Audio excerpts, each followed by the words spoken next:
Hi, everyone. This is Nadia from DCPFAP. I'm a board member, and we're going to be getting started in just a few more minutes.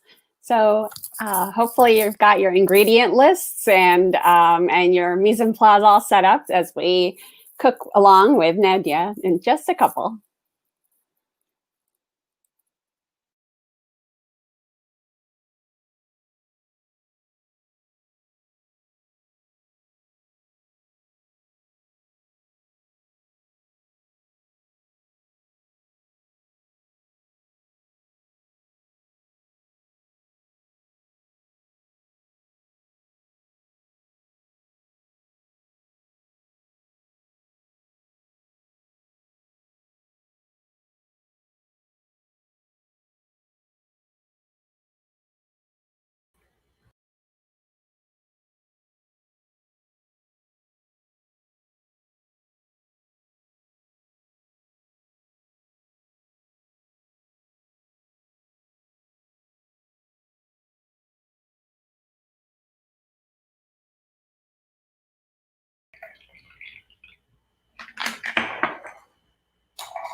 Hello.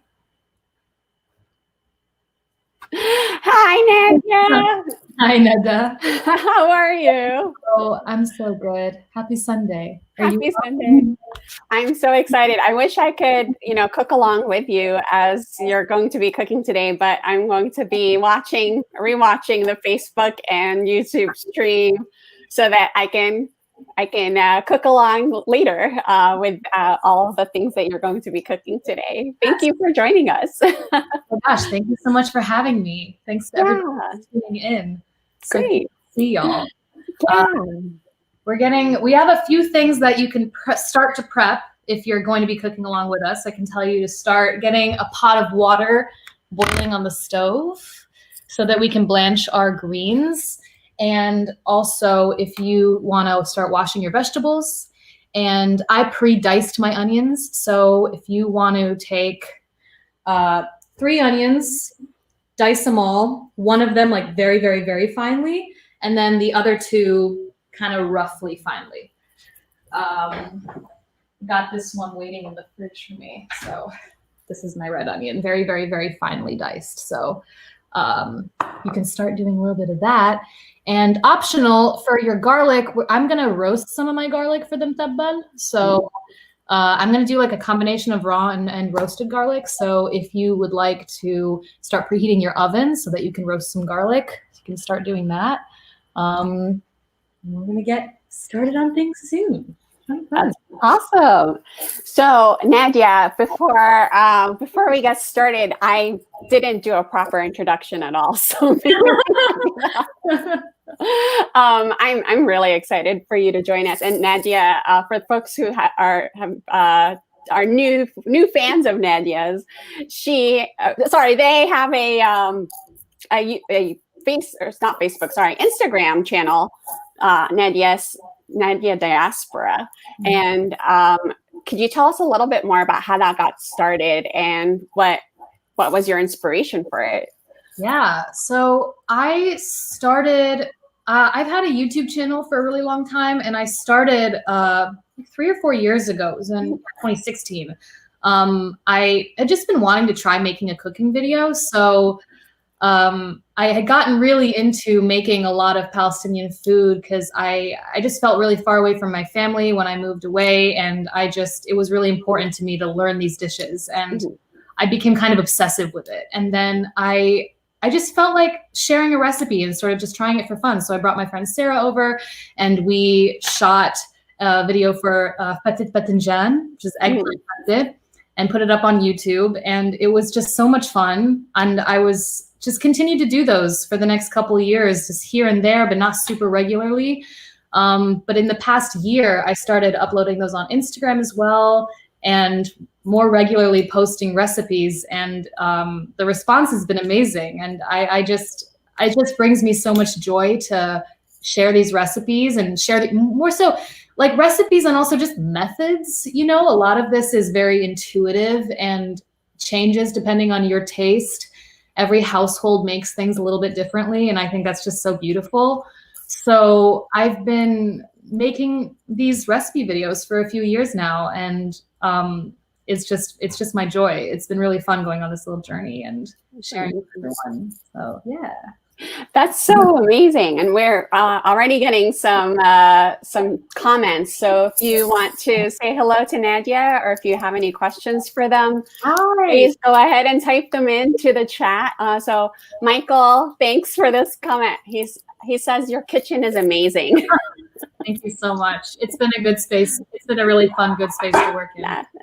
That's so great. Do you want to give folks a couple more minutes to join, or do you want to go ahead and get started? I want to give you some time because I know we've got 3 recipes today that you're going to be working on. Yeah. Right. Well, I could talk a little bit about the recipes we're going to be making today, and then we can get started. Great.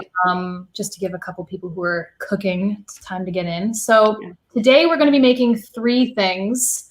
All of it can be served together or alongside other things. We're first going to be making, well, all of this is going to be happening simultaneously. So we're going to be making mtabbal, which is a smoky eggplant dip.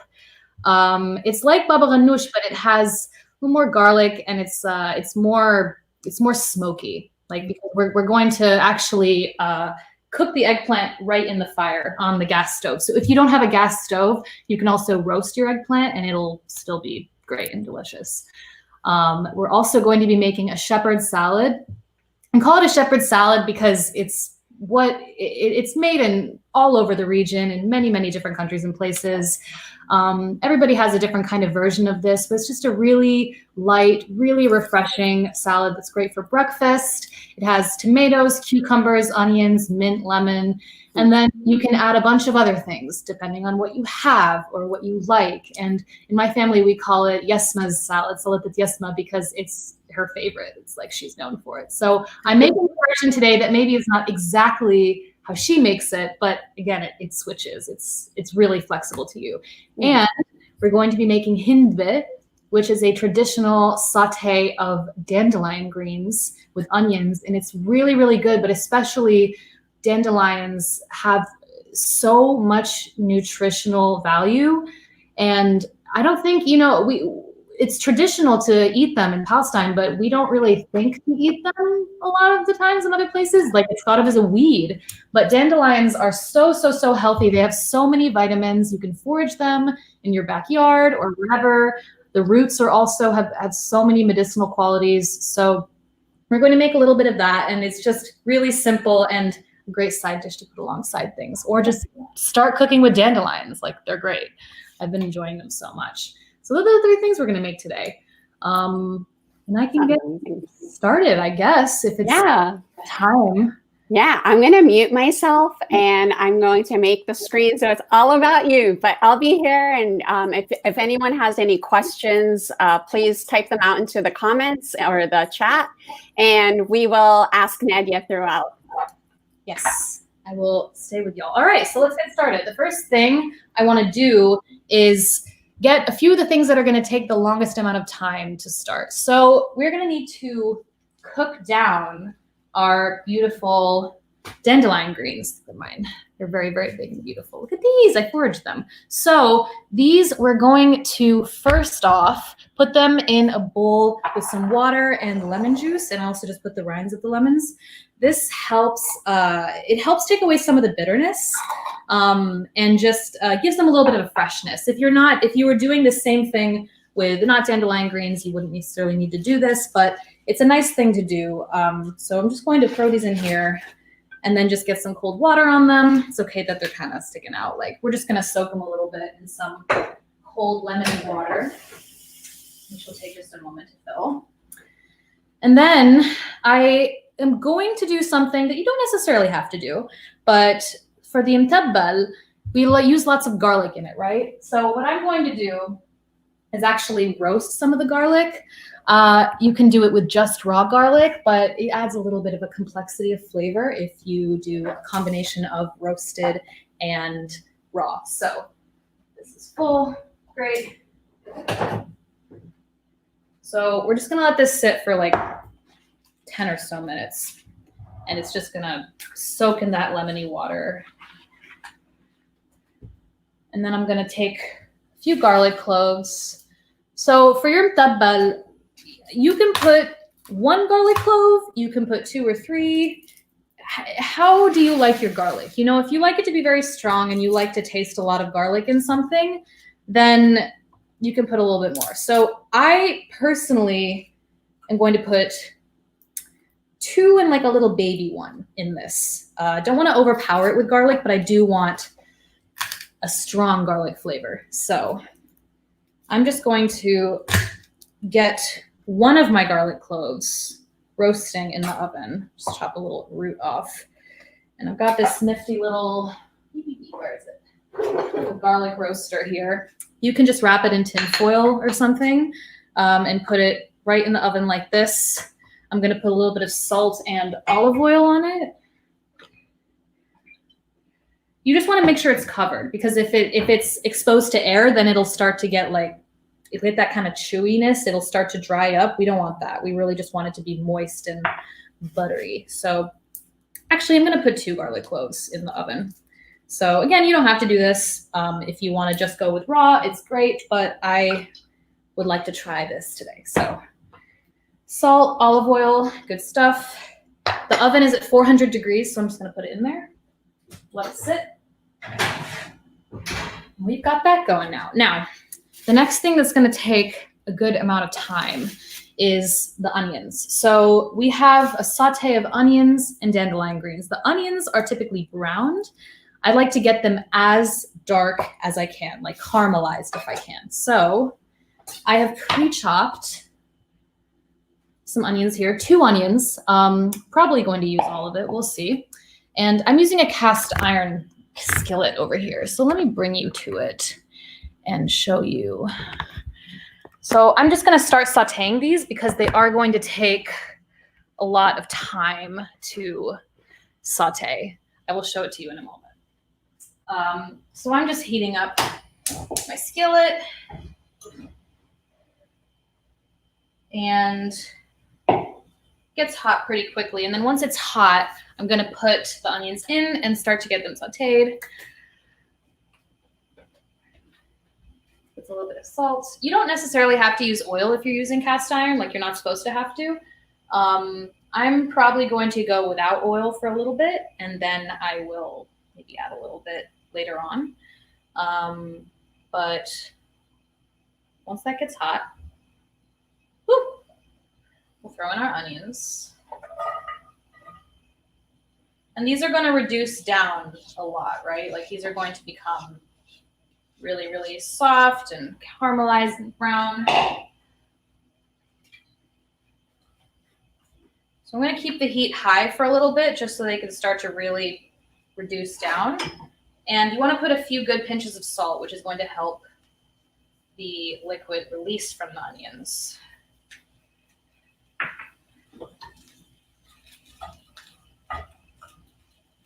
Stir them up. Good stuff. Hindbeh is a kind of a dish that I started cooking more on the recent side. I've had it a few times in restaurants and places, and I was always amazed at just how tasty it was. It's just really wholesome and always felt really good on the body to eat, you know? So I've really enjoyed cooking it more often. So now these are starting to get cute. So we're going to keep watching this. I'm actually going to move it to this burner because I'm going to use this burner for something else. Great. So now those are starting to cook. Let me see. All dishes should be overpowered with garlic. I agree. I 100% agree. I'm kind of a garlic fiend. I love garlic. I actually eat raw garlic just straight up regularly because I love it so much. It's actually a really good thing to do every day, to eat a clove of raw garlic. Okay. All right. Next thing we want to do while we have some time. These are going to continue to cook. Keep checking on your onions and let them just, soften for a while. These are going to take like a minute to really get good. So we're going to give them some time.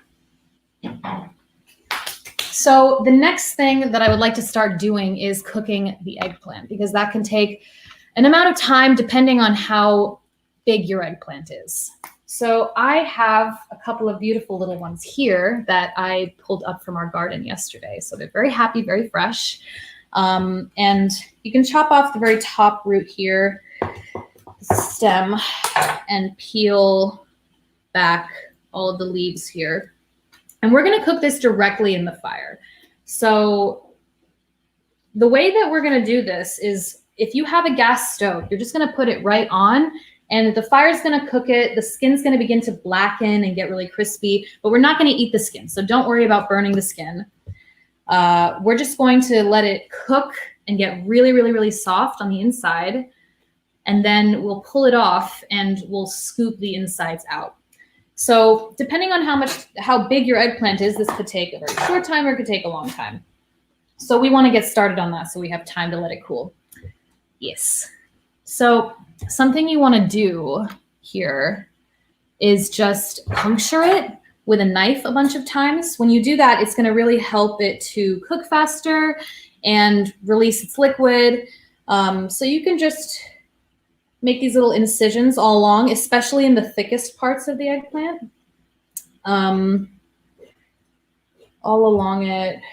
It's going to be just really helpful in keeping it, making it cook faster. You can do it without this, but I found that when I started doing this, it just made a really big difference in the cooking time. So I'm gonna do that. And we're just gonna start with one eggplant at a time in the fire here. Nadia, there's a couple of questions coming in.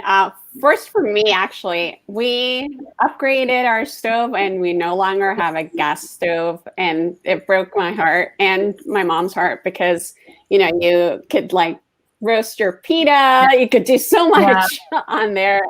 And so if you don't have that, can you just put it in the oven, or is there another way that you recommend? Depending on how much time you have, you can roast it whole, or you can slice it in half and cover it in olive oil and salt and roast it skin side, insides down, and then flip it over.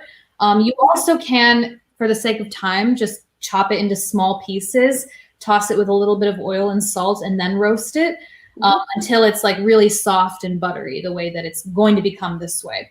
So that's totally something you can do. Also, if you have a grill, you can also put it on the grill and close the top, and it will get really, really nice and smoky. I did that last week, and it worked very well. Yeah, that's a great idea, especially right now with summer in most places. Grilling is a pastime we all want, right?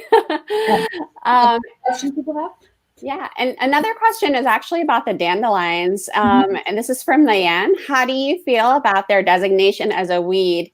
And at least here in the U.S., it's regarded as a weed. You know, everyone's putting in weed killer to kill their dandelions. No, and yeah, and is it regarded as a weed in Palestine, or is it viewed as differently? And do you have any substitutions if folks can't find dandelion greens?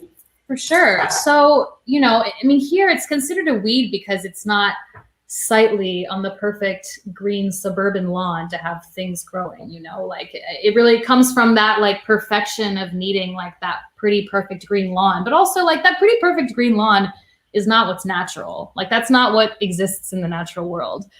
Dandelions grow wild all over here. They grow wild in Palestine. I can only speak from a perspective of somebody who lives outside of Palestine. But if you don't have dandelion greens, or you can't find dandelion greens, you can pretty much use any type of green. You can use spinach, you could use collard greens. I would or collard greens or Swiss chard, I would probably suggest, because with those you want to also blanch them because they have kind of tough stems. So it would be pretty much the exact same process. And those are also really, really nutritious greens. But yeah, I mean, it's just it's so funny that it's considered something people want to get rid of. And I mean, when I was actually foraging the other day, I went to a local farm and I was like, hey, like I was walking on, because they have a trail in the back you can walk on. And I was like, hey, I was walking back there. I saw you have a lot of dandelions. Was wondering if I could pick them. And she was like, yeah, of course. Dandelions, like they people don't know what they have. People don't know, you know, how much goodness there is in them. which is really a shame, you know? So it's really, it's exciting to me that we get to, that we like to be able to walk and see these plants growing in abundance everywhere and just pick them and eat them. You know, it's really, really wonderful, really joyous. So Yeah. I'm hoping that that's something that's going to change in the future, that people will start to, you know, really, really, really embrace the dandelion, you know? Yes. Right now, we in my family will go out and grab some dandelion greens for our cat because he goes crazy for them. But but maybe now we'll start a trend here with DCP Faf and Nadia to get dandelion greens to be edible or more edible in the dominant society. Well, I mean, we've always eaten them, right? They've been a traditional food. So we've known, you know, they've been eaten all over the Levant. So it's really exciting that this is something that grows wild here, and we can absolutely forage just as we would back home and still get to experience these, you know. It's really special. Yeah. So these have been like sitting in some lemony water. I'm gonna leave them for a minute longer, and I'm gonna get the eggplant started. Yes, unless we have any more urgent questions we gotta ask. Anything? None from us. No? Great. Nope. So let's get these eggplants starting to cook because they are going to take a minute. So I have got here le stove, le fire. We want to make big fire for eggplants. And basically, we're going to have a good pair of tongs. Don't burn your fingers. And we're just going to stick this right. We're going to stick this right in the fire and maybe turn it down a bit. You don't want to burn the edges because the edges have kind of leaves so they can catch fire.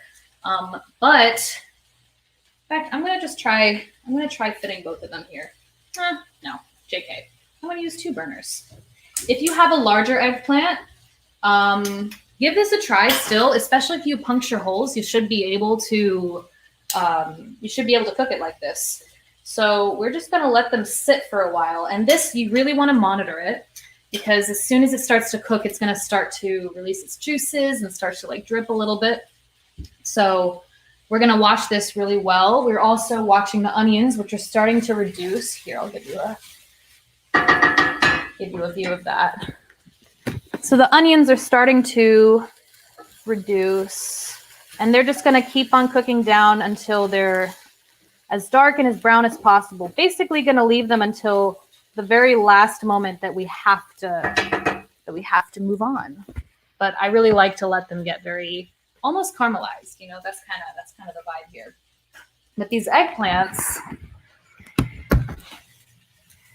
are just sitting in the fire, and you know, they're going to be good. You know, this is a little bit daunting at first. When I first did this, I was a little concerned, but you know, there is no cause for concern. Oh, see? So that's just starting to happen. So it starts to get like blackened and a little bit like the skin starts to become crispy. So that's what you want. But what we really want is for the inside to get super, super gooey and roasty. And that's going to take a little bit of time. So it can seem like it's totally ready on the outside, but then it's not ready on the inside. So we're just going to keep on watching it. Always checking on the onions as well. And that's the extent of the stove stuff we need to watch. Now, I have a pot of hot water boiling on the stove. It's very salty. When you want to blanch anything, when you want to cook anything in salt water, you want it to be as salty as the sea. So that's a lot of salt, like a few tablespoons of salt for a pot of water. You want it to be like mega, mega salty because all of that salt is going to infuse into your veg. So anytime so what we're doing with the dandelions, is a very simple process of blanch and saute, which is something you can do with basically any vegetable, where we're cooking it in salty water so that it can start to get that flavor and the natural flavors of it to come out, and also for it to get tender and crispy. But then we take it off the water and we saute it and it becomes crispy because we use 2 methods of cooking. And that's the secret to having vegetables that are both really tender and also really crispy. Like I do that with broccoli all the time. Like I'll blanch some broccoli so it's like fork tender almost, and then I'll roast it and it gets crispy. So utilizing multiple methods of cooking. The eggplants are doing their thing. They're looking cute. They're cooking. We can turn them and keep moving them around. I think the dandelion greens are now ready for our next step with those. So I'm going to blanch these and put them in the water. These will take, depending on how thick your stems are, like these are pretty thick, so they might take like 15 or 20 minutes. We want them to be, you want to take them out of the water basically at the tenderness that you want to eat them at. Because when we saute them, they're more so going to just take on a crispy texture, but you want them to be really tender by the time that you take them out of the water. So I'm going to carefully put these in a pot of boiling water and let them sit. Keep checking on your eggplants. Once we get these dandelions in the water, we'll be at a point of just starting to throw some other things together. But this cooking is really, this is only stuff that really needs to cook.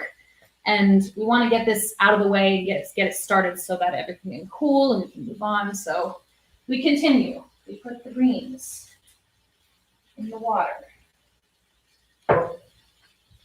Do this by hand. Maybe don't do this by hand. Woo! They're so pretty. It's so beautiful. I love it. Nadia, while you're blanching things, a couple of questions have been coming in about foraging, and especially with dandelions. You know, if you have any just general foraging tips, and also about dandelions being from unfertilized lawns, if that would be an issue or not an issue. So I am a baby forager. I am starting to learn more about foraging, and it's been a very exciting journey. And there are a few important things that you want to consider. So of course you want to ask for permission if you're going to pick things on people's property, of course.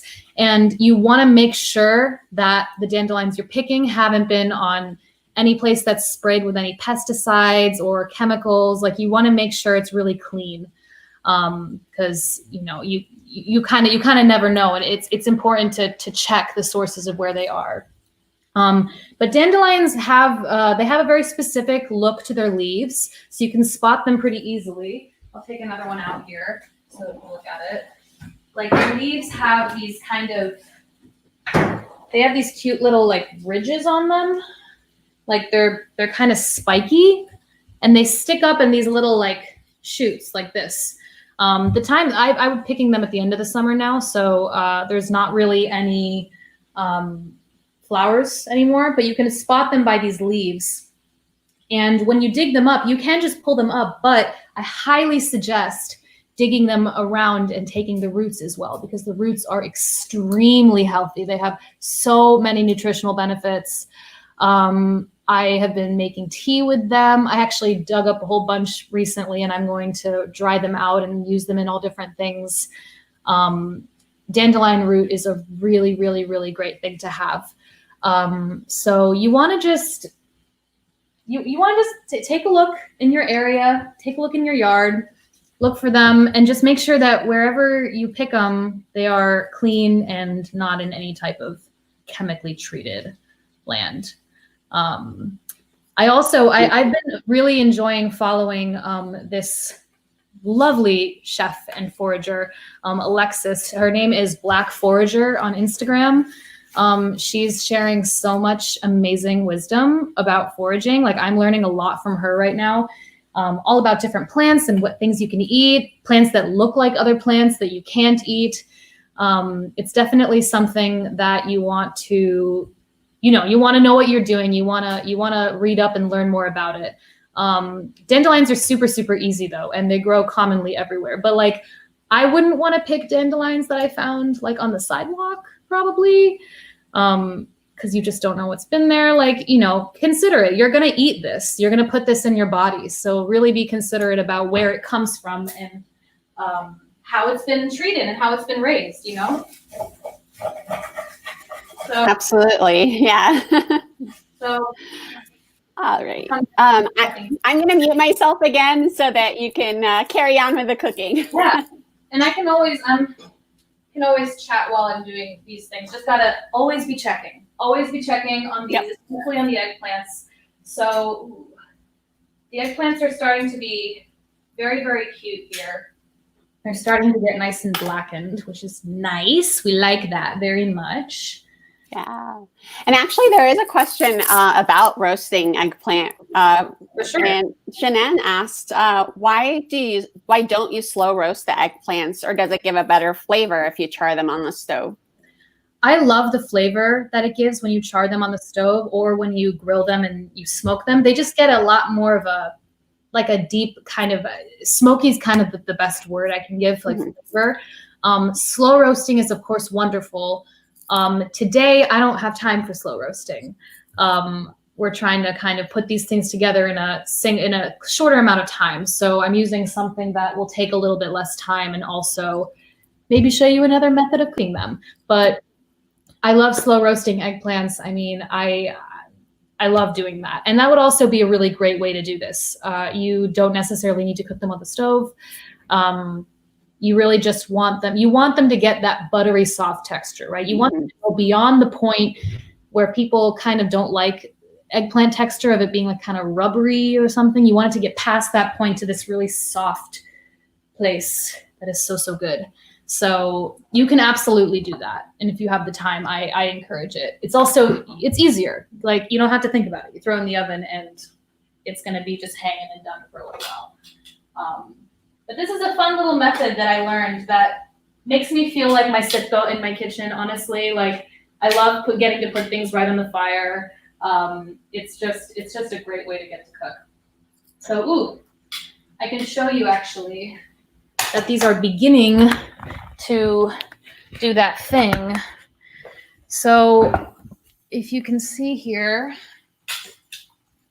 they're starting to get blackened here, and like they're starting to like drip a little bit out of those holes. That's great. And you can start to feel it getting a little bit squishy. So we're going to keep on turning it, get to the side that's not cooked at all. Remember, you do need to keep turning this because you're only cooking it on one side. And you really want the whole thing to become this soft and buttery thing. So always keep turning it. Make sure all the parts of the eggplant are exposed to the fire. I'm going to keep doing that. I'm going to look at these onions. How are they doing? They're great. They're looking very cute. Woo. I'm turning down the heat on the onions a little bit because they do not need the high heat anymore. They're really reducing down quite a bit now. And I don't really need any oil for these right now. I will put some oil when I cook the dandelions with them. But for right now, they're good without. Lovely. So the dandelion greens are also cooking nicely. Let's see how fast they're getting tender. They're actually getting tender quite quickly, so that's really nice. It's very good to know. Here, let you see that real quick. Wow, cute. Amazing. I can almost taste it. You should smell my kitchen right now. It's a very good smell. It's a very cute smell. So, okay, all of these things are happening. They're coming together. Beautiful. So actually, check on your dandelions because depending on how thick the stems are, they might be done. I actually feel pretty good about mine right now. So let me just check this out. Wait, I saw a comment. Where's the question? Yes. Yes, Shayna, you always want to add salt when you're blanching things. You must, because the salt enters the vegetables and it tenderizes them and also brings out their natural flavor. Like if you cooked green beans in just regular water with no salt, they would just kind of like have a sad taste. But if you put salt in them, their beautiful flavors come out. So it's really just a way of bringing out the best in them. So I think my dandelions are done blanching, which is great. I am going to take them out. I'm going to put them in a colander, and I'm going to really quickly shock them with some cold water, which will help them retain some of their green color. So if you are at that stage as well, you can do that.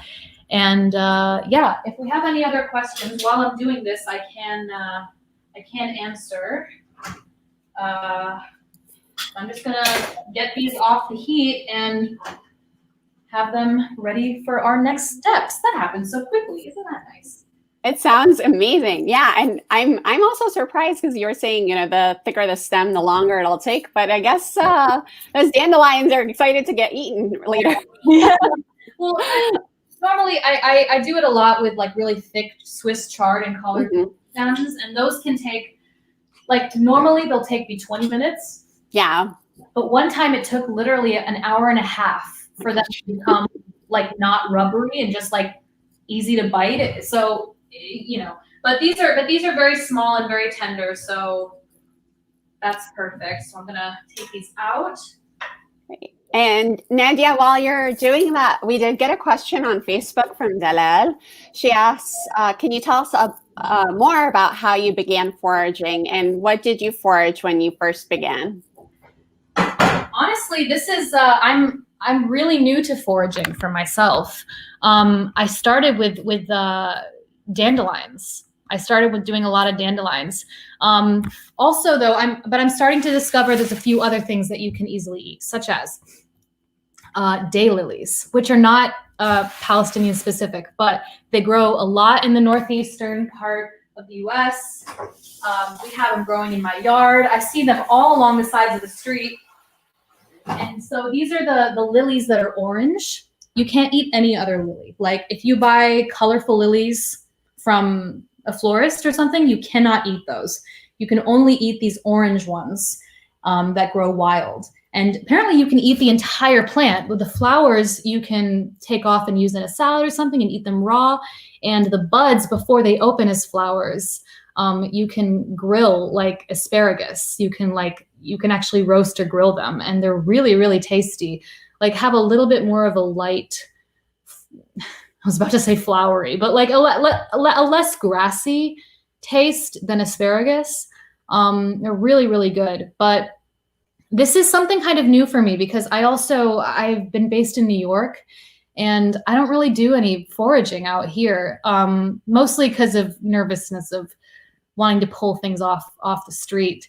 But the more space you have, the more greenery that grows around you. There's so many things in the wild that we actually can eat, which is really cool and exciting. So if you're interested in that, I really encourage reading more about it. We're on this journey together. It really excites me to be able to go out and just pick things. I'm inspired by people who go and find grape leaves and pick grape leaves out in their neighborhood. I love that. I want to be able to do that. So yeah, it's new and really exciting for me. But it's something that's it's traditional. It's something that's done in with our people and in our culture. And that's all about really being so connected to the land that you know what grows there, and you know what you can eat off of it, and just having a really deep relationship with it, which I think is so beautiful. So I think it's the way we all want to start trying to eat. Makes me very excited. Yeah, and especially that, with thinking of what's local and part of the Palestinian tradition too, whether you're in Palestine or here in the US, it's just that that connection to the land. And it's also part of indigenous culture here on Turtle Island, at least, and really being able to connect with the land and connect with your belonging and where you are. I love that you're thinking about that and incorporating that into your cooking as well. Yeah, it's absolutely. I mean, that connection to land and cooking is so important in Palestine. I think it's something that I love to bring with me wherever I am. We can always work to eat local. We can always learn about the surroundings around us. And, Palestinian food is also so versatile. There's so many ways you can substitute things and find new local ingredients that will do the same purpose or give like a new kind of flavor. And I just think it's really exciting that we get to do that. You know, it's a really positive way for me to feel that connection with my soul and the land I'm on, no matter where I am. Yeah. And I think it's important today to try to eat locally as much as possible and really understand where your food comes from. You know, it's becoming more and more important, and more people are interested in that, which I think is really beautiful. Yeah, absolutely. I think, you know, in the pandemic here and in Palestine and in 48 as well, we've been seeing a lot of people kind of taking on pandemic projects. And one of them is gardening and really reconnecting with what we're putting in our bodies. One of the things that you mentioned, Nadia, a little bit earlier is you know, using what's local and thinking about that. And that's a huge issue. Like, this is the hill people will die on, about their family's recipe, what their work and what it is. Can you tell us a little bit about where your maybe your connection to these specific recipes? Are they based on your family's tradition? Are they based on where you are locally? Like, have you been able to kind of amend them a little bit because of where you are and where your family is currently? Yeah, absolutely. So, you know, I'm lucky to be based in the Northeast, where we have a lot of the same vegetables and plants that grow in Palestine. I'm able to get locally here, which is amazing. The recipes that I'm sharing today, I would say that yesma salad especially is like a very clear family favorite. The other two are ones that I've eaten with family and I've enjoyed so much, and I just kind of obsessively researched all the different ways people make them and started making them myself and figured out a way that I like to do it. You know, something like I said earlier, you know, our food is so versatile and it is made differently from household to household. Like, I will make it one way and someone will say that's wrong, like my Sipti does it this way. It's like, that's the beauty of our food, is that it really changes from region to region and person to person, and you can add things or swap things out if you don't want to eat meat, if you want it to be less salty, if you know, there's so much possibility there. And I think, you know, that's been really important to me as somebody living in diaspora, to, you know, really embrace that that's where I am, and embrace that that I can connect with these recipes and I can make them and have them have the same heart and spirit that they would have if I was making them back home, you know? And so I think, you know, it can be hard when you're not close to or able to, you know, go from the land that your blood comes from, but also, you know, the spirit of it is, we're very adaptable. We're very creative, and we can really come up with new things and take these traditional recipes and bring them to light with whatever we're able to access. And again, our food is so accessible. Like, it really, it's so often just a very humble and very, very accessible cuisine that also, for the most part, doesn't take lifelong skill to be able to execute well. You know, it's something that you kind of pick up and you start to have your own intuition with the cooking, and it's quite cool how you're able to adapt to things, and also a lot of it just takes love and time to make. You know, if you have love and you have time to give something, like, you will succeed. Yeah, absolutely. Yeah, we have slow food, but it's full of love. Yeah. And some of the stuff.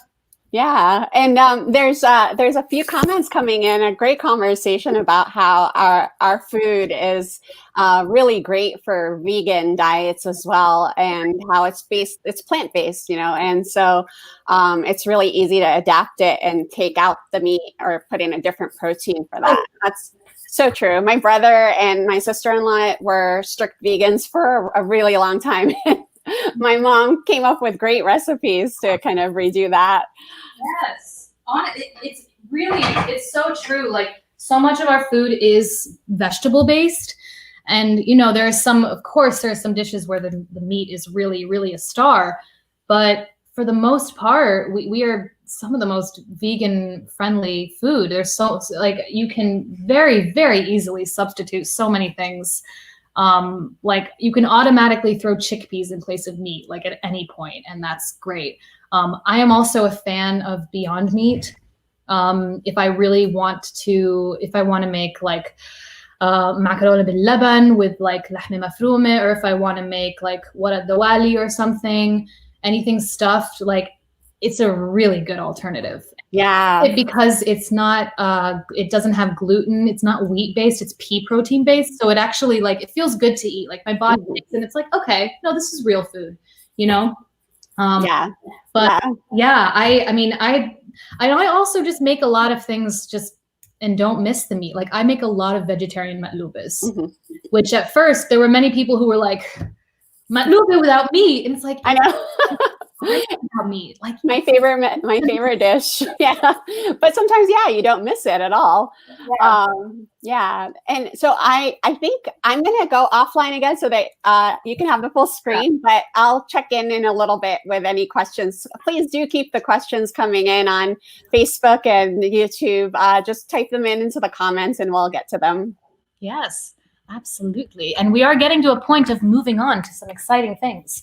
So if you would take a look at this eggplant right now, I've been letting them go and I'm very, very pleased with them. So you see it's getting really squishy.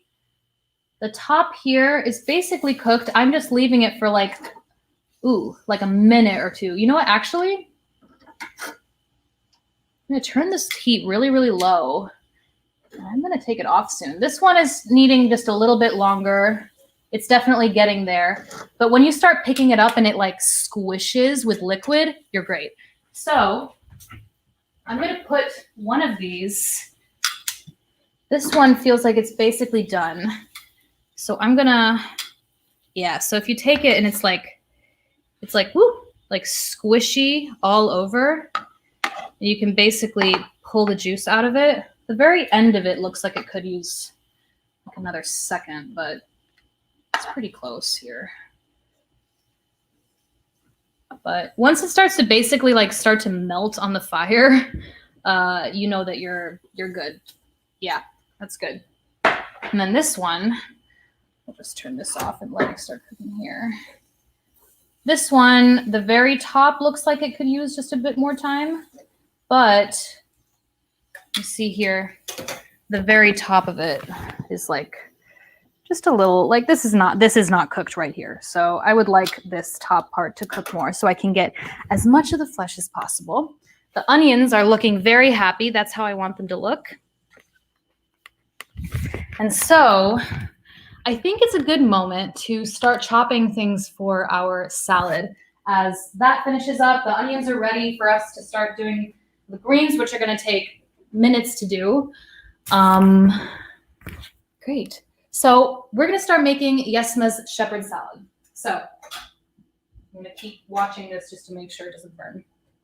So this is a very, very easy, super, super versatile salad. You can do this so many different ways. I'm going to show you how I'm going to make it today, which might not be the way I make it tomorrow. And that's what's great about it. So I'm going to put a glass bowl here so that you can see the colors because it's very colorful and pretty. I like it. It's got lots of colors in it. So to start, the three main ingredients that you want to have are onions, tomatoes, and cucumbers.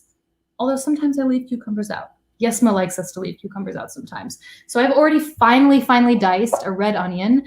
You can use a yellow onion for sure.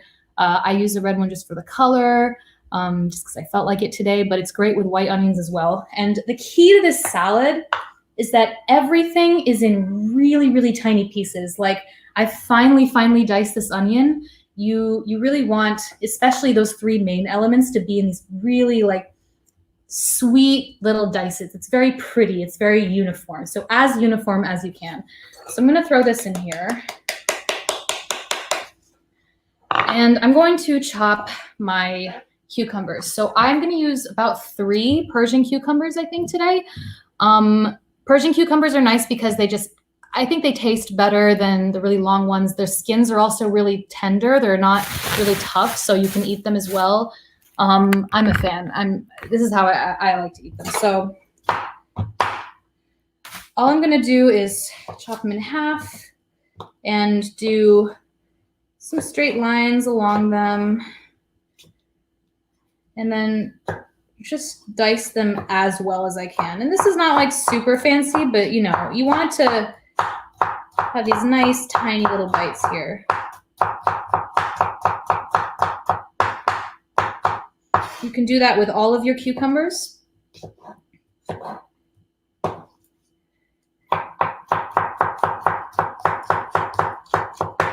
Make sure you're using a very, very sharp knife as well, because a not sharp knife is very dangerous.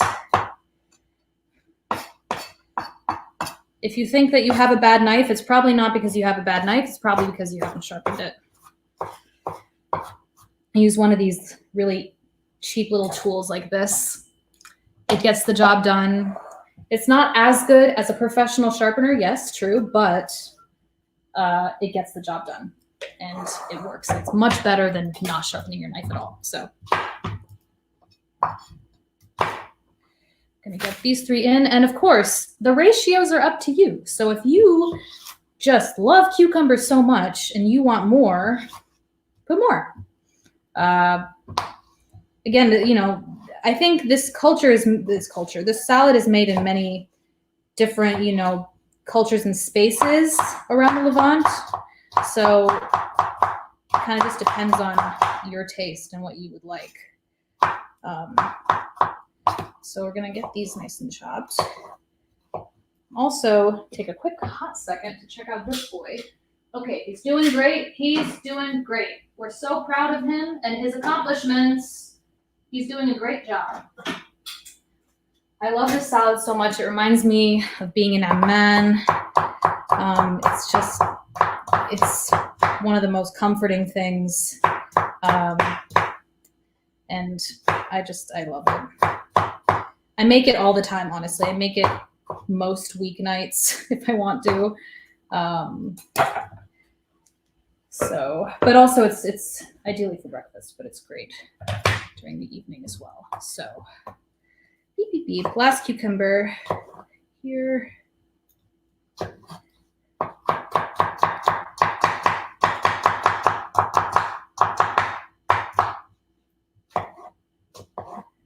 And then if you finished your cucumbers, you can get started on your tomatoes. So the next thing that we're going to add here is the tomato.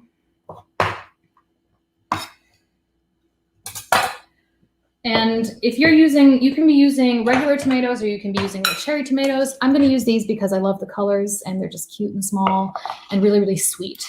So I might not put all of these, but we'll see how it looks when I start actually doing it. But for these, they're not, you can't really dice these. Like if you're using a big tomato, I would dice them, but this is a little bit harder. So I'm actually just going to slice them, do a few really thin little slices here. Look at that, guys. Just look at how pretty that is. Like, nature is wild. I just love it. So I'm going to do nice thin slices of these. And we'll throw them into the salad. Make sure you're checking on your eggplant. The heat on my onions is very, very low. It's like barely cooking them now. It's just keeping them warm for a second.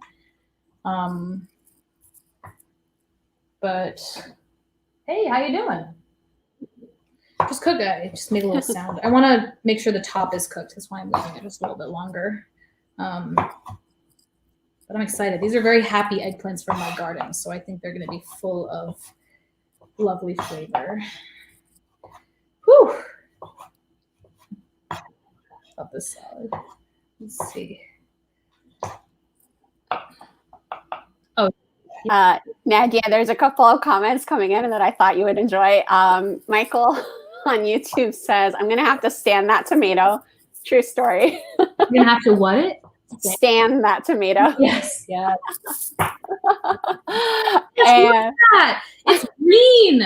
Hold on. It's got like green inside too. Like what? Oh my gosh. Pretty. I just listen, I just I get really romantic about vegetables looking beautiful. It's just like nature made this. Like this is just here. And we get to create art with it, you know, like how I just love it. It's so exciting.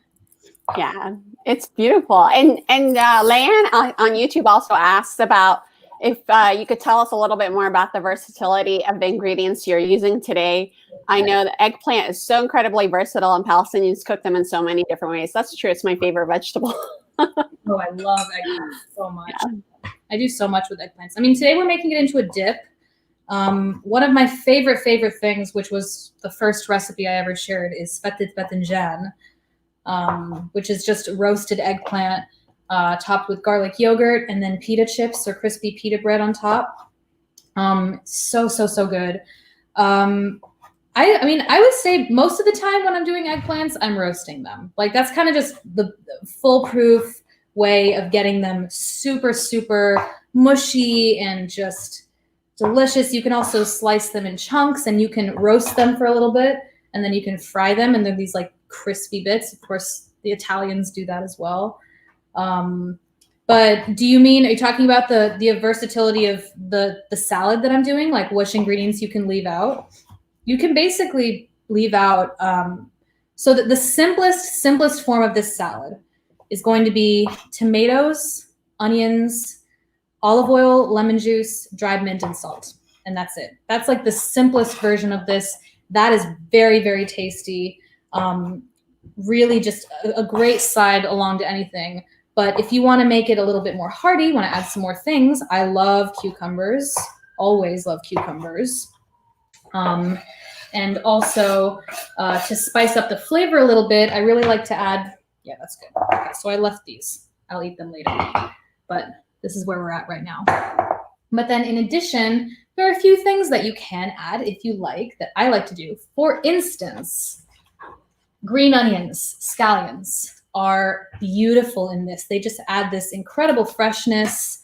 They're so tasty. And I mean, I eat them raw all the time, honestly. We have these alongside my breakfast table at home. We'll have these scallions that we just eat straight up. So this one, the very top looks like it's starting to be done. Yeah, it's done. Okay, we're gonna take this off. We're letting the eggplants totally cool before we do things with them. So I'm gonna throw in some scallions. If you don't have scallions, don't put them in. You don't need them. But this is something that if I have in the house, I will always add. And I'm just chopping these really finely as well.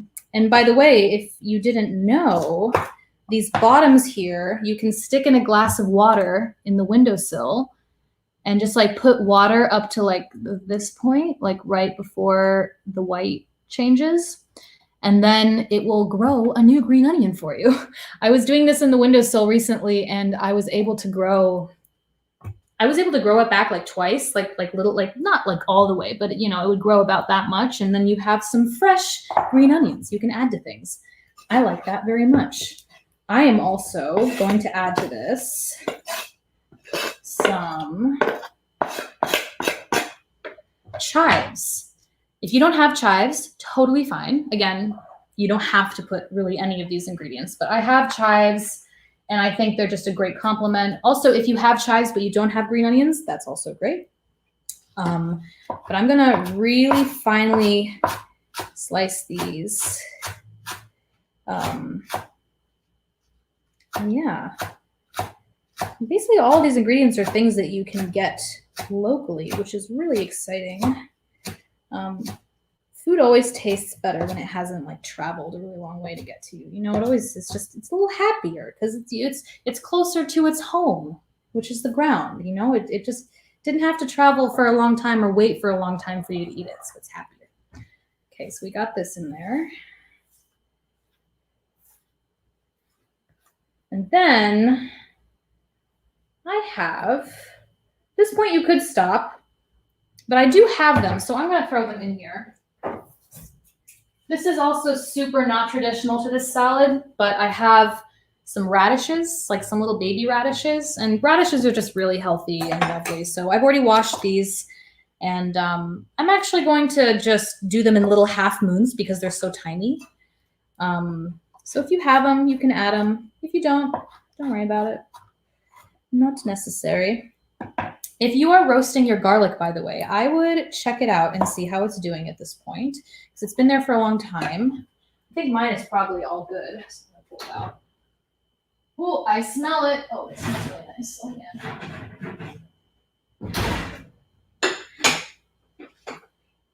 Gotta give you the view. How's it doing? Oh, yes. Okay. Look at it. Oh, that smells good. Oh my gosh. Wonderful. So that's that. We got that. Finished putting a few of these little radishes in here. I'm just going to put a few. Just a couple. Radishes are very peppery. They're very strong. So, you know, if you're not a fan, don't worry about it. You don't need it. But you also don't need anything here. All of this will work very well. Or none of it. Okay. So this last one. And then I do have some halloumi cheese in the fridge. If you are dairy-free, you can absolutely make this without any halloumi. You don't need it. It just adds a nice salty kick for those of us that like it. So I'll get that out and maybe I'll cook a couple slices of it just to throw in. But at this point, you've done all of your dry things in here. And if you were going to be taking this somewhere, if you're going to go take it to a picnic or something, I would not dress it until you get there because then you get to toss it fresh. And as soon as you start adding salt and lemon juice and olive oil, it's going to really reduce in size and become very it's going to become very juicy. So onions are chilling. I'm going to just move them here so that we're ready to saute those dandelions. I have my halloumi cheese, which is very exciting. I'm a fan of halloumi cheese. Great. And I'm just going to really quick cook this. Now, you know, if you do halloumi, you know this, but you don't really need any oil or anything on it. You just want to slice it and put it straight on and let it cook in all its fatty goodness. So I'm just going to take it, do a few little slices here, and we're just going to grill it in these little slices, and then we can chop it into pieces. And again, this is extra. You don't have to add it if you don't want to, or if you're dairy-free. It's just a little extra indulgence for me, really. So now, that's doing that. The onions are all good. They're very, very caramelized and soft, and I like that very much. Now, we also can start to get the dandelions cooking, which is very exciting. I put a pretty high heat on a non-stick pan, and once it gets super hot, I will put the halloumi on. But at this point, let's take a look at our dandelion greens. So they are completely wilted and lovely, ready for us to eat. A little bit of crunch, but still very, very tender. So at this point, I'm going to take them out, and I'm going to chop these into the bite-sized pieces that I would want to eat them in. So you might like bigger pieces of your greens. I would like mine to be super, just small pieces that you can just not have any big pieces of green with any bites. So, remember, we've not seasoned these at all or anything. So they have an interesting, slightly bitter taste, but when you start to add more things to them, they can really shine. So just chopping them pretty roughly here, but I want there to be, especially these stems, I really want those to be chopped up. Yes. Nadia, a question came in actually Yes. about the dandelion greens, about how to get the bitterness out of it. And could you just recap So how one you did tip that that earlier? helps with that is soaking them in lemon water before you cook them. So I had like a bowl of just water with lemon juice, and I put the lemon rinds in there as well, washed, organic, of course. And that helps. It helps them a little bit with the bitterness, but also what we're doing is by putting them with the onions and then adding, some oil and adding a little bit of. I have here. I wrote either sumac or seven spice, so it's really what you want flavor wise. Like if you want to put a seven spice mix in there, you're gonna get more of a kind of warm, hearty cinnamony thing.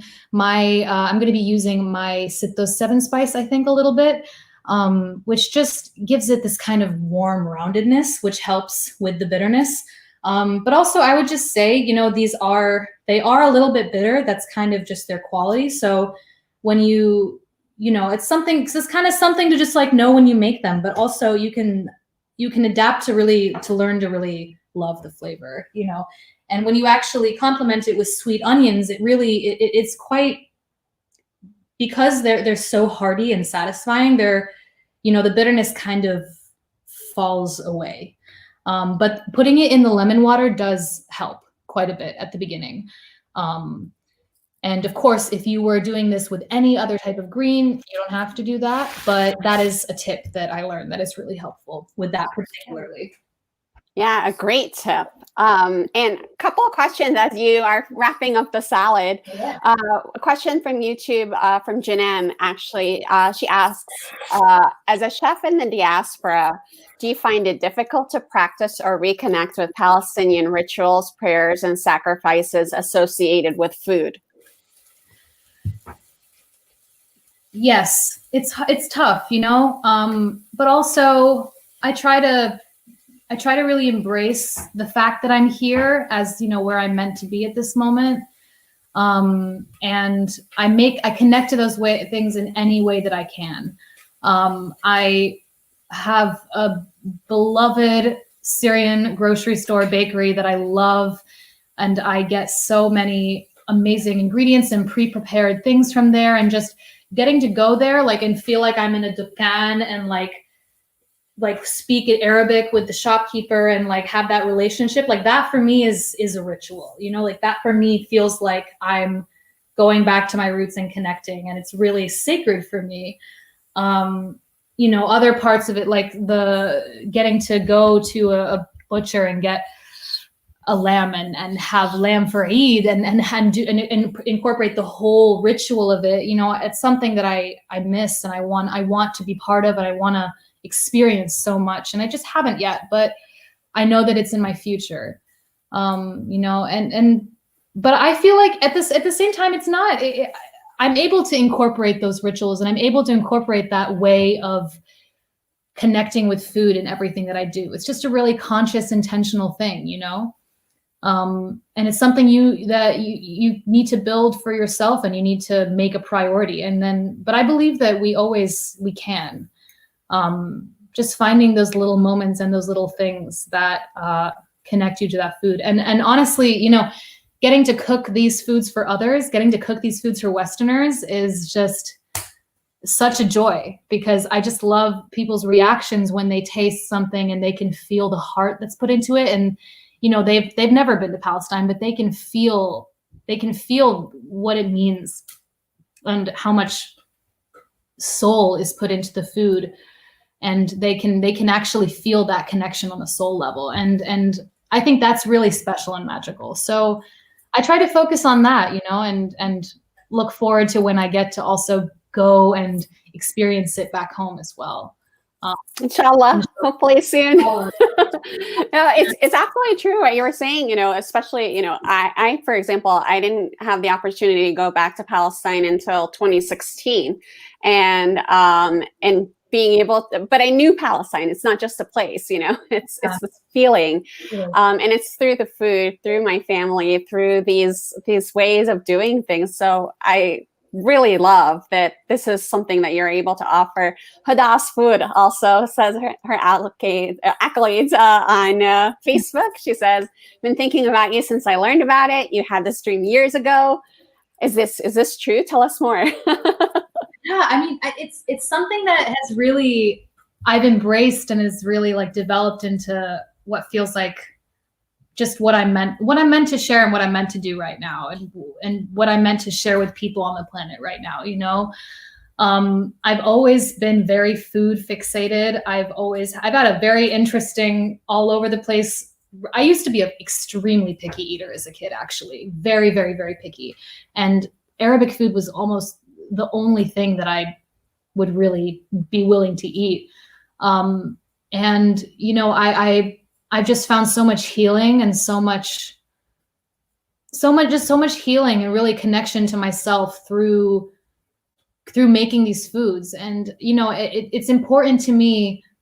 I think it's really important for the youth and for the coming generation to understand our food and be able to make it. You know, I meet so many people who know all these dishes, but they're like, oh, I could never make that. Like I don't have the skills. And it's just not true. Like it's just like, we do have it in us, and it's something that we can tap into, and then we get to create so much from that. And yeah, I mean, for me, it's really a mission to bring that mentality and that connection, and hope others get to feel that and share that as well. You know, it's I think it's what the future needs. Like the future needs us to be sharing this wisdom, and for us to be bringing these traditions into the future and into our world.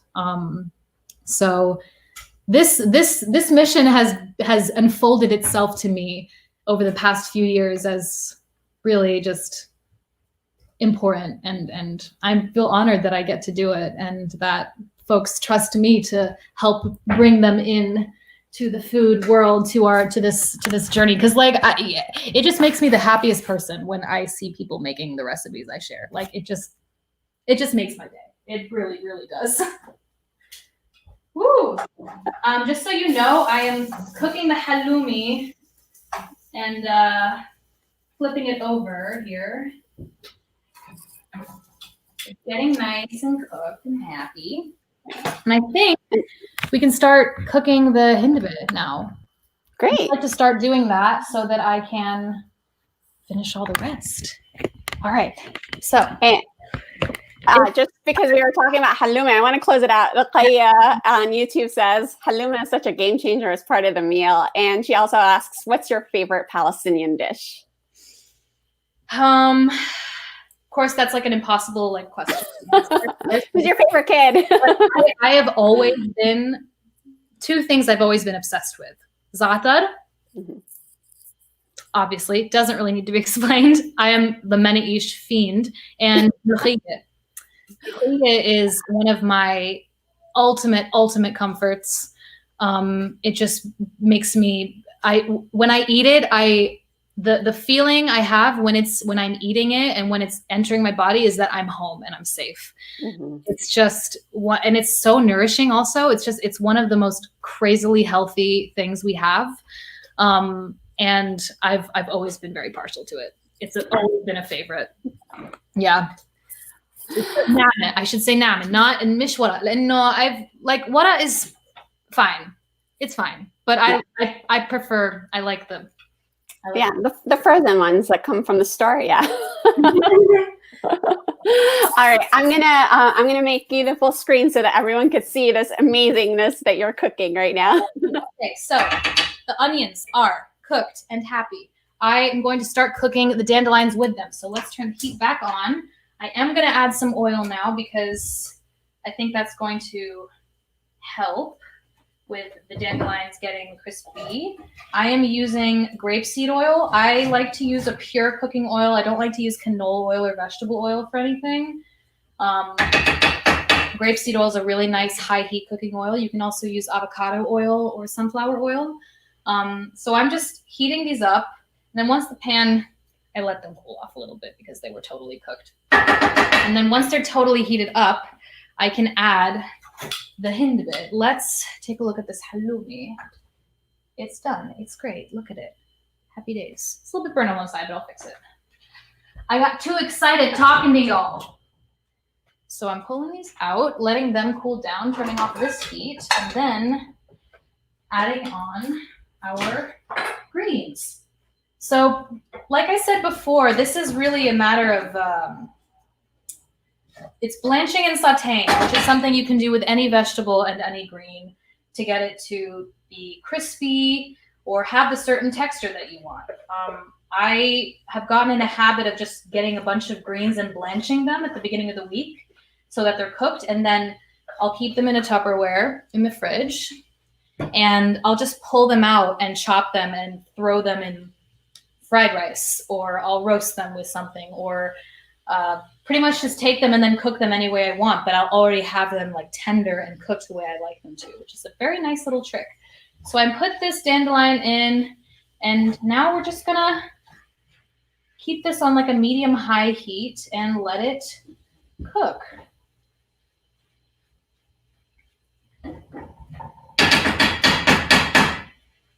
We're gonna keep watching that, making sure it's good, but basically keep turning it around, and we're gonna let it warm up and saute and get really, really nice. You can, at this point, add a little bit more salt, which just helps with the cooking and also brings out the flavors that we like.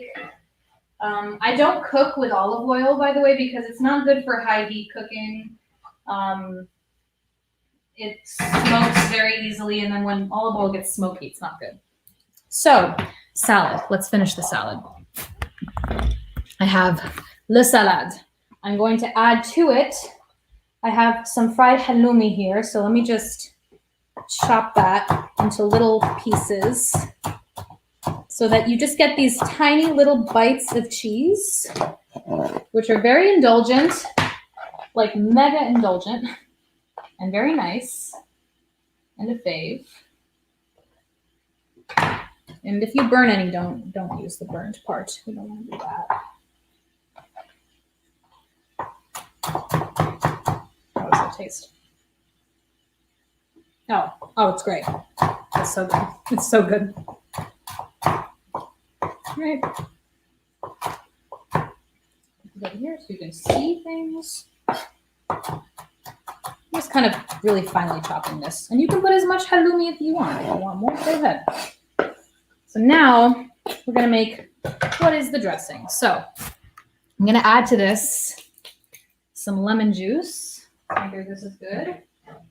This is starting to steam, so it's going to release a bunch of liquid, more liquid from the greens, and just become really lovely.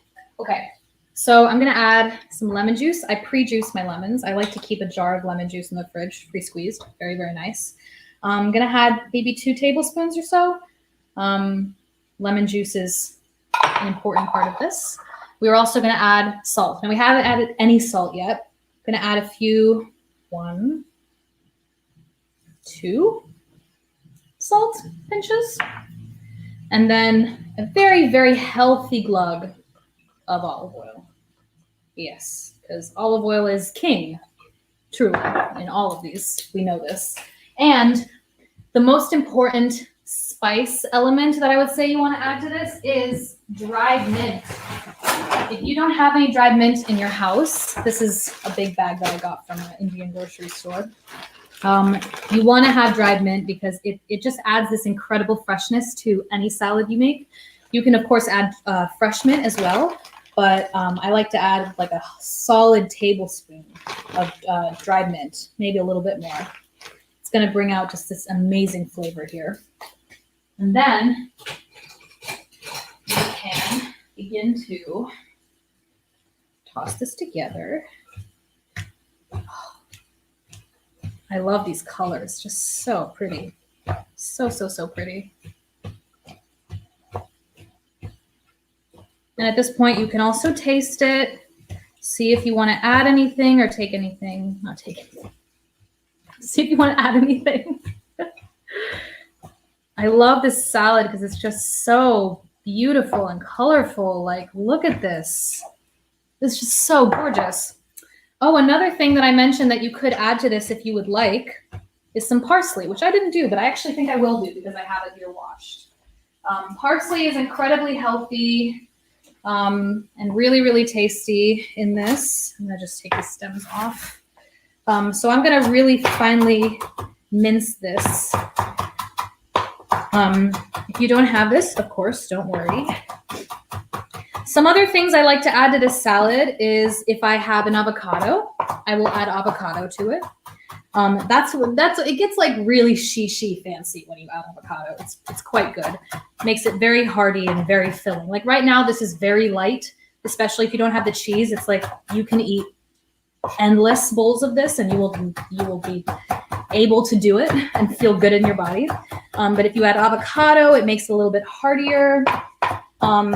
Sometimes I'm a bad boy and I add za'atar to it. As I said, I love za'atar more than anything in the world.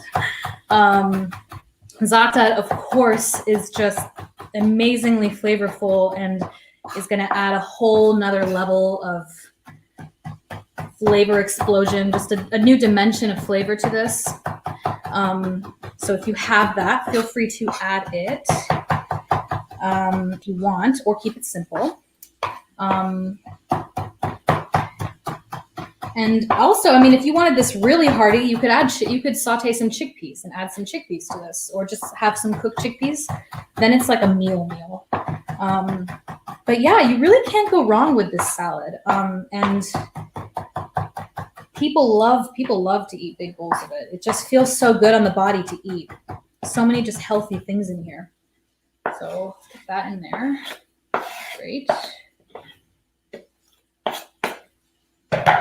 I'm going to toss that up. And then that's our salad basically done. That is yesma salad, or my version today of yesma salad. Big favorite in my family's house. And now let's try it and see. You can see if you need more salt, if you want to add more mint to it, whatever. Let's see. Get some tomato in as well. It's great. It's wonderful. Oh, it's so good. I love this so much. Okay, so we have our shepherd salad. So pretty. She says hello. Now, let's check on the hindbeh. I go here. I look. It's doing great. Everything's happening. It's looking beautiful. Now, at this point, you can add, if you would like, either some summa, very tasty with this, or I'm going to add a 7-spice mix because I just love putting those 7-spice in a lot of things. It just adds this incredible depth. So this has cinnamon, cardamom, coriander, cloves, black pepper, white pepper. I think it might have some dried lemon in it. It's so good. So I'm going to add like a teaspoon or like a couple teaspoons of this to this. Any spices you add are going to add, they're just going to really make it feel more full, and they're going to really take away some of that bitterness. Again, also, dandelions that's also the flavor that they have. So we don't try to mask the flavor. We try to complement it. We want to make it shine and be something beautiful that we want to eat. So I add a little bit of that 7-spice, beautiful. And this is all done here, completely sauteed, beautiful, ready for us to eat. I'm going to get a plate so we can put it on so you can look at it now that we're finished. And the last thing you can add here, I'm going to turn it off.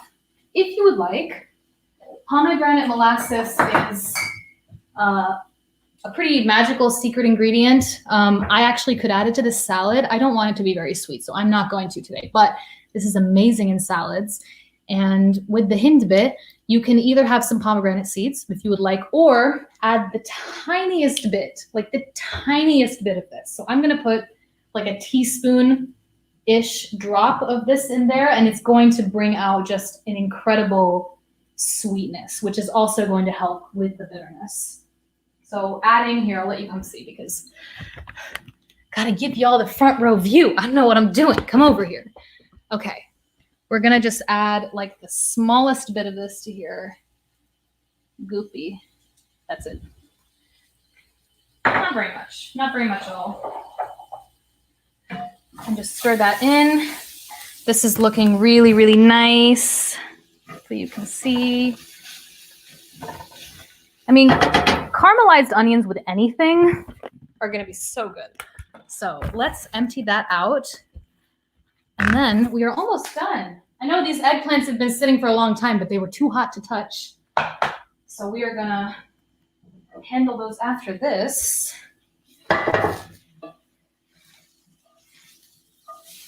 It's a heavy pan. Okay. Wow. Wow, look at her. And now a final touch. Now that it's off the heat, we can put some olive oil, always.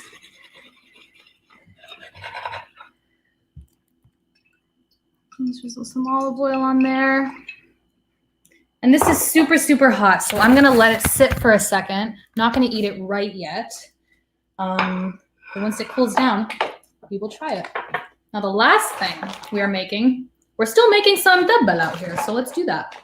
So I'm gonna make my tabbal in a food processor. You can do it, of course, by hand. You can use a pestle and mortar. You can chop it all up. If you have some kind of a food processor, it's going to be the easiest and the fastest. So I'm going to be using a handy dandy NutriBullet, not sponsored, to do this. Plug it in right here. And I'm actually going to use the bigger cup. It'll just be easier to see in here. So in here, I'm going to put my roasted garlic. So we're just gonna, this is the easiest thing. We're just gonna throw everything in here and blend it and we're done. Magic. So I'm gonna squish out some of this roasted garlic in here. A couple edges got a bit burny, so I'm just gonna use the soft bits. Yes, yes, yes. Oh my gosh. I love roasted garlic so much. I love all garlic. I don't discriminate. I like that phrase. Instead of discriminate, discriminate. All right. I have my eggplants here. They have cooled down. They're okay for me to touch. They're still warm, but that's okay. So here's what you're going to do. All you're going to do is slice into them straight down the middle. They are just melty gooey. You're going to see they're going to be just completely mush inside. So, woo, garlic mouth. I'm just going to take the flesh and scoop it out. Scoop all the flesh out. And try, you don't want any of that burned skin. Like this black stuff, these burnt parts, you don't want to eat that. You really but you want to get all of the flesh all the way up until the skin. So let's scoop all that out and put it in our food processor.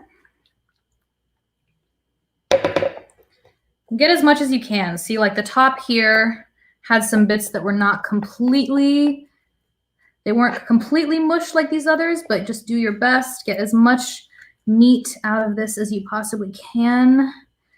As you know, this is going to be an abundance of flavor. Some of the skin just like falls right off. You don't even have to spoon it. You can just like grab it. That. So we've got that happening. I think that's about as much as I can get out of there.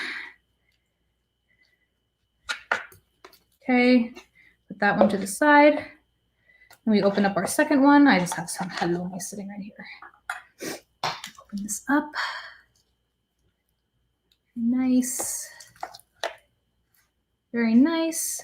So we can scoop all that flesh out as much as we possibly can. And of course, if you were roasting yours, you don't need to scoop the flesh out. You can eat the skin always. The only reason we're not eating the skin is because we've lit it on fire. So we're not going to eat it. But I'm getting a lot of great meat out of this. Yes, look at that. So much. It's an interesting look, I know, just mushing eggplant flesh.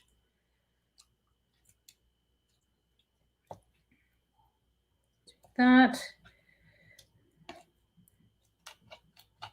I like getting in there with my hands, you know? I like getting in there with my hands. It's a good thing to do with any of your food. You know that your fingertips have enzymes that aid in your digestion. So that's why it's really good to eat with your hands if you can. Or, you know, when you're cooking, you know, using your hands with the food actually will give the food properties of being easier to digest, which is a really great thing. So once you've scooped all your flesh out as much as possible,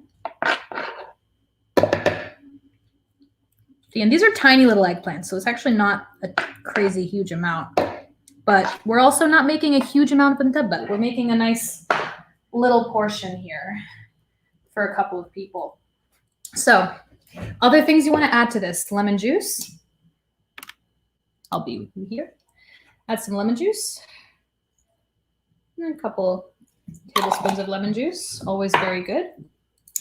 You can add pomegranate molasses.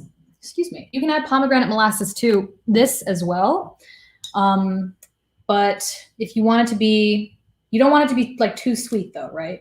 So I think I'm just going to add the tiniest bit of this because it does do something a little special, but not much. I also have some tahini, which I'm going to add. I'm going to add a tablespoon and a half, roughly, of tahini. I really don't measure things roughly, very exact. You know, it's when you're baking, you need to measure exactly. But with this kind of a cooking, it's really about feel. Like, how much tahini do you want to eat? You know. So I'm gonna put one. That's a lot of sesame oil there. I'm gonna put a little more. 2. Nice. And this is an optional ingredient. Well, let's do the salt first. Salt, of course. So, you know, salt to taste.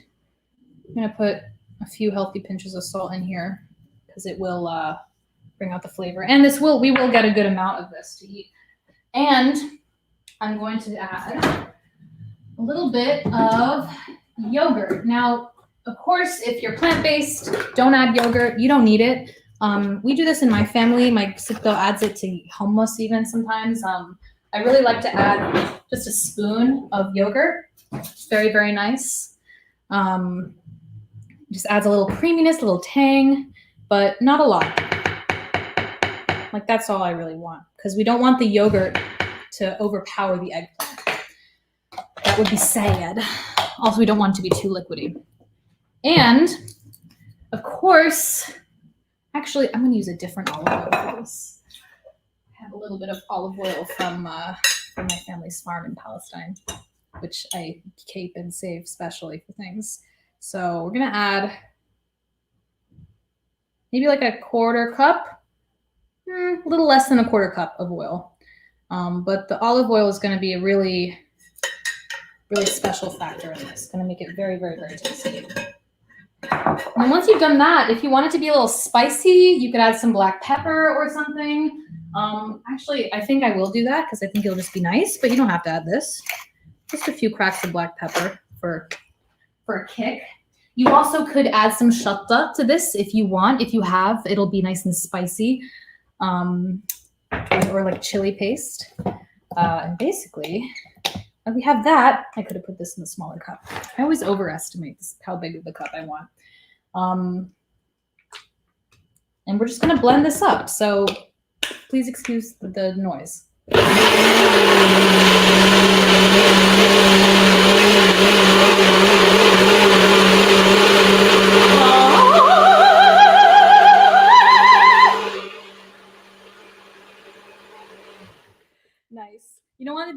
too long because it'll start to heat up inside the thing. So we'll do it in little bursts. How does that feel though? It's a thing. It's happening. Let's do a little bit more.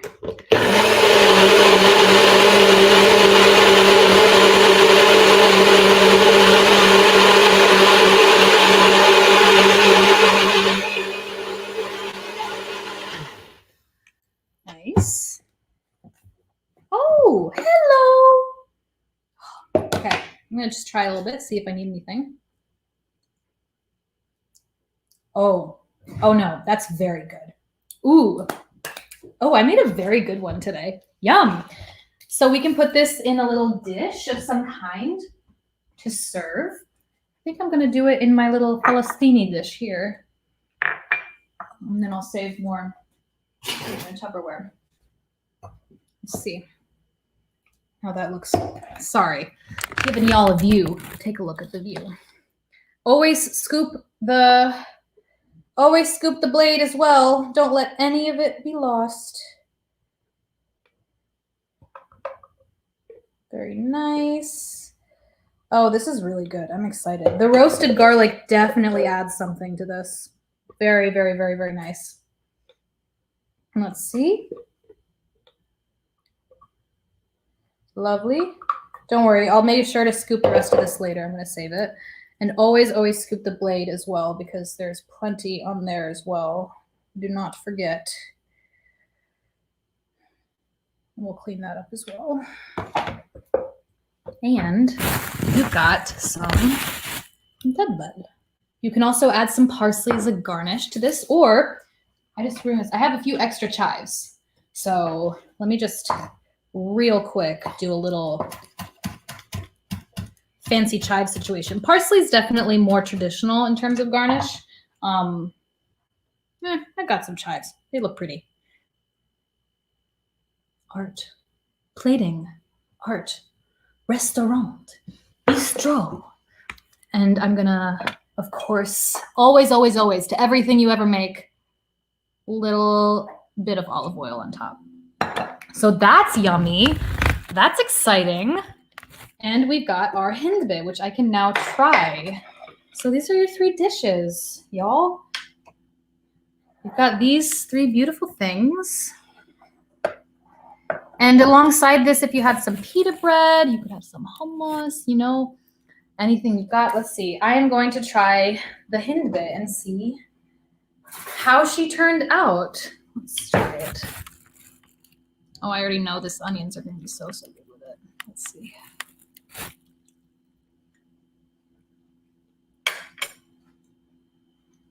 I'm gonna chew and finish. It's really, really good. Very hearty. Feels really healthy. Like feels very, very good to chew and eat. And I really like the dandelion taste. It's definitely different. It really feels like you're eating the earth. You know, it's very earthy. And really delicious. And the caramelized onions definitely give it something really special and nice. I'm curious if y'all who cooked along, how it went and what you think, where you're at. If I was going too fast, I don't know. But we got some beautiful things here. Yay! I'm so excited. Layla on Facebook asked if you deliver, and I'm thinking, you know, if it wasn't pandemic, I'd be in the car right now driving to New York. I am working on a delivery food option offer at the moment. So if you want me to make you some food, DM me. Look, we can talk. I am actually cooking for a couple of people right now and just delivering meals. So it is something I can do. And also, you can make it yourself.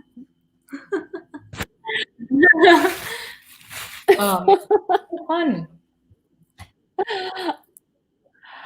Nadia, thank you so much. We have a couple of questions to close us out. First of all, the operatics, amazing. You should. We had a couple of folks say, you know, to please go to Opera on the Side. Your singing voice is 100.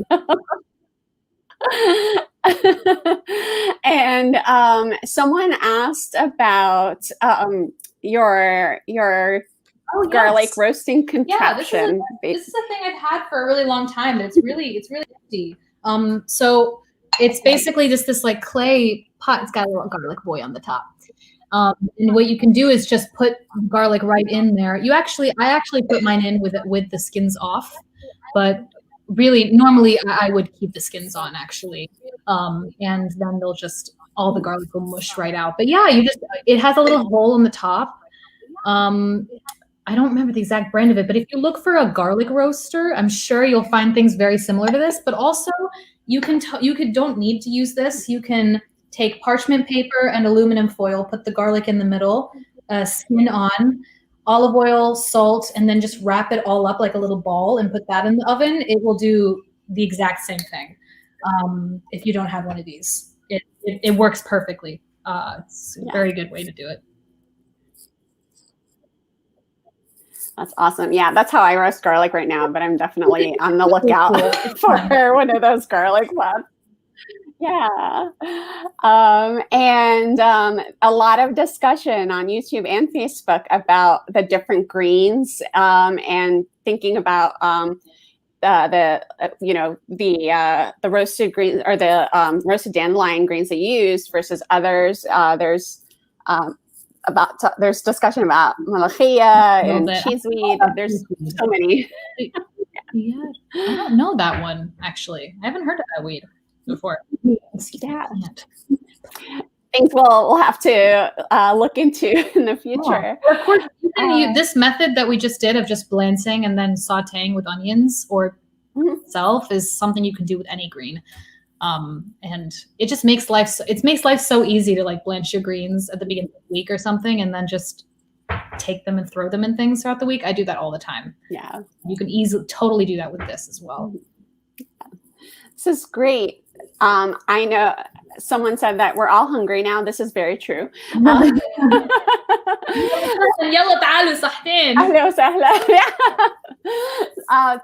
thank you so much for all of your time and for all of these amazing dishes that you've shared. And if we wanted to get in touch, what's the best way to get in touch and see more of your cooking shows? Absolutely. You can find me on YouTube. If you just look up my name, Nadia Gilbert, Sahtan, you'll find it. And I'm also on Instagram at Nadia Diaspora, where I post all my cooking recipes and talk more about food and kind of all the things that excite me. So you can very easily reach me in those spots. And yeah, I'm always happy to talk food, and I'm also always excited to see things that people make. So please reach out if you ever want to chat. And I'm just putting up the information on the screen. So if you have any questions on your Instagram, wear it out. It's down there. Yeah. So thank you so much. And thank you everyone that joined us and cooked along. Please do share your creations with us and let us know the information.